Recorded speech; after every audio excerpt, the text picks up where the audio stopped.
আমরা বোঝাতে চাচ্ছি আমরা সংস্কারের বিষয়ে কতটা সিরিয়াস বিএনপির পক্ষ থেকে। আমরা আগেও বলেছি যে স্প্রেডশিটের সংক্ষিপ্ত হ্যাঁ না জবাব দেওয়ার জন্য যে কাগজগুলো আমাদের দেয়া হয়েছিল তাতে করে অনেকটা বিভ্রান্তি সৃষ্টি হয়েছে, মিসলিড করা হয়েছে। আমরা বিস্তারিত প্রতিবেদন তখন জমা দেব বলেছিলাম, সেই দিনই আমরা একটা কনস্টিটিউশনের উপরে বিস্তারিত প্রতিবেদন আমরা জমা দিয়েছিলাম। এরপরে আমরা বিচার বিভাগ, প্রশাসন এবং নির্বাচন ব্যবস্থা সংস্কারের উপরে বিস্তারিত প্রতিবেদন আমরা জমা দিয়েছি। আজকে হার্ড কপি ট্রান্সফার আমরা হ্যান্ডওভার করেছি, আগে সফট কপি দিয়েছি। তো এগুলোর উপরে আমাদের বিস্তারিত আলোচনা চলছে।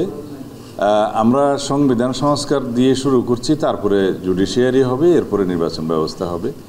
এরপরে আমরা যদি কন্টিনিউ করতে চাই, যদি আমরা আজকে সমাপ্ত করতে না পারি, পরেও আলোচনা হবে। আমরা বোঝাতে চাচ্ছি আমরা সংস্কারের বিষয়ে কতটা সিরিয়াস বিএনপির পক্ষ থেকে। আর যদি ভিতরে যাই তাহলে বলতে হবে যে কনস্টিটিউশন রিফরমেশনের জন্য যে বিস্তারিত প্রতিবেদন, তার মধ্যে 131টা প্রস্তাব আছে, কিন্তু আমরা পেয়েছিলাম স্প্রেডশিটে মাত্র 70টা দফা, যার ফলে বিভিন্ন বিষয়ে আমাদের বক্তব্য দেওয়া তখন আপনাদের সবাইকে জানাতে পারিনি, যদিও বিস্তারিত রিপোর্ট তাদেরকে আমরা দিয়েছি। তার উপরে এখন বিস্তারিত আলোচনা হচ্ছে, আমাদের দফাওয়ারি আলোচনা চলছে। আমরা সংবিধানের প্রস্তাবনা থেকে শুরু করে প্রজাতন্ত্র এবং রাষ্ট্রের মূলনীতি, তারপরে ফান্ডামেন্টাল রাইটস থেকে শুরু করে বাকিগুলো আমরা দফায় দফায় আলোচনা করব।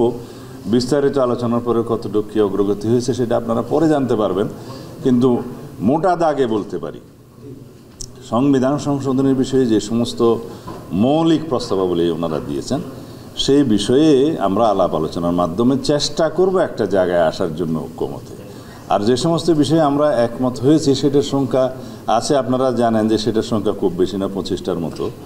তারপরে 25টার কাছাকাছি কোনো আংশিক একমতও আছে এবং অন্যান্য বিষয়ে মন্তব্য সহ আমরা আমাদের প্রস্তাব দিয়েছি পাল্টা। কিন্তু বাকি অধিকাংশ বিষয়ে স্প্রেডশিটে আমরা তখন একমত হতে পারিনি।